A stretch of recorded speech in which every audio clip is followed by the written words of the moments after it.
It meant Rovers were 3 points ahead of Charlton, two sides still with hopes of achieving a UEFA Cup place next season. After their 6-1 mauling by Leeds last weekend, Alan Kirbishley had all but written off Charlton's European dream. The end of this season is beginning to mirror last season, when they simply couldn't win. Damien Duff inflicted more misery on the Londoners, all stemming from Brad Friedel's clearance. The strength to hold off Luke Young, the quality to tuck it away. Graham Souness later paid a glowing tribute to his Republic of Ireland winger for his ability to turn a match. And after 5 wins in their last 6, Blackburn are coming strong at a telling time. Cole was blocked by the legs of Kiley, the follow-up charged away by Powell. Charlton could yet record their best ever season, but it's Blackburn who are still in the frame for Europe.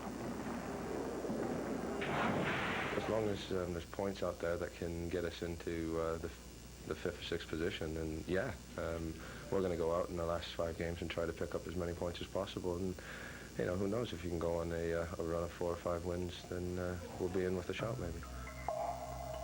A bright future for Joey Barton. Manchester City gave the 20-year-old midfielder his main road debut.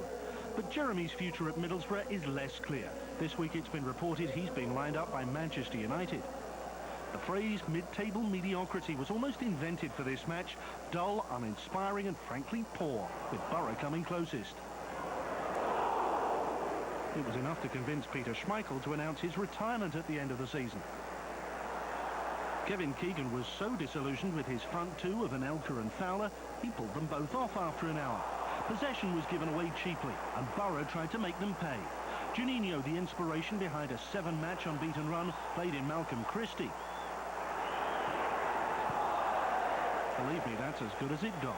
A poor match, but it's easy to forget how far both sides have come. We're looking at progress from last season, where for the majority it was in the relegation mire. This season we've been nowhere near. We've already beat our points total. We've got targets ahead, 52 points. Finishing 9th or higher would be the best finisher Middlesbrough team in the Premier League. So we've got plenty of targets, and if we win all 5, who knows? Are you starving yourself with trash? A tall order to beat an Everton team keen to close a 4-point gap on Chelsea in 4th. Albion began the day 14 points adrift of the safety zone. Bolton's defeat at Chelsea actually meant they couldn't go down just yet. But they didn't know that. A promising start, and Nelly Dicchio unlucky to hit the bar. Gary Megson said there was more chance of seeing a mammoth on the pitch than winning a penalty.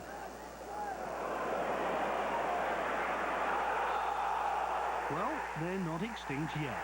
Their first penalty of the season. In fact, their first penalty in almost a year. A clear handball by Alan Stubbs. Richard Wright was hoping to star, but would he be eclipsed by Igor Balis? Sent the wrong way by the Slovakian, Albion's first goal in 5 matches. 5 minutes later, Pembridge with an Everton corner. The equalising goal was credited to David Weir, but although Russell Holt's largely had a great season, the replay proves it was really an own goal. Holt punched into his own net. It's not hard to see the scale of Albion's problems. Not one player has scored more than 4 in the Barclaycard English Premier League this season.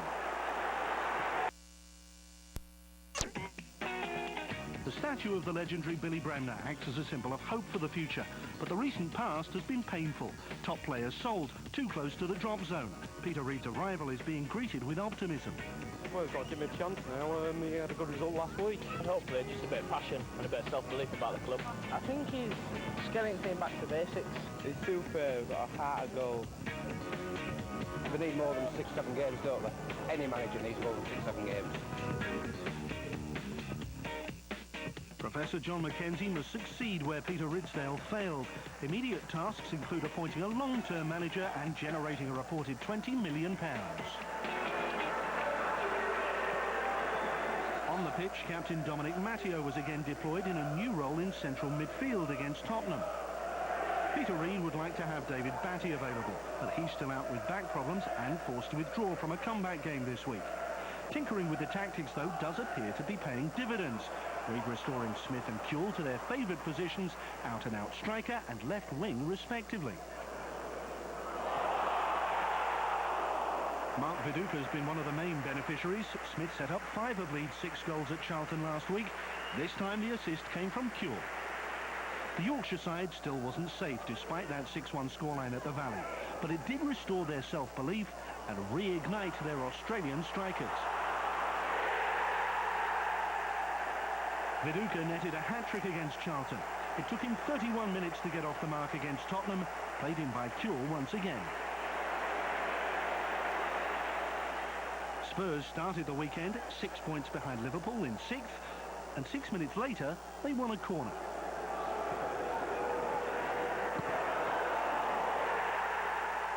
Teddy Sheringham appropriately with his 6th goal of 2003. The game marks the first time back at Elland Road for Robbie Keane since his £7 million transfer to Spurs. Last week he scored one of the cheekiest goals you'll ever see.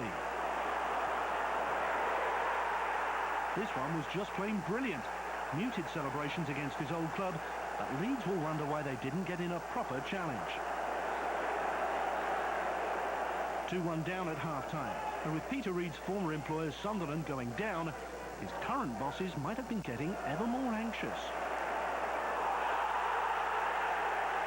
Harry Kuehl, though, won them a lifeline as Casey Keller was adjudged to have pulled him down. Certainly Keller seemed to grab Kuehl, although the Australian also seemed to fall late. Viduka for 2-2. 8 goals in 4 matches. This man is white hot.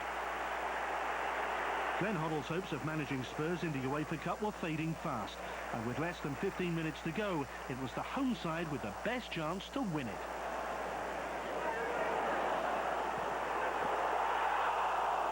Keller somehow kept it out from Bakker, and the match ended 2-2.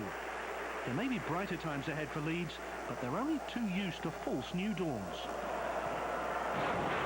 There's a bit of anxiety about, and a few missed Hot. 1 win in their last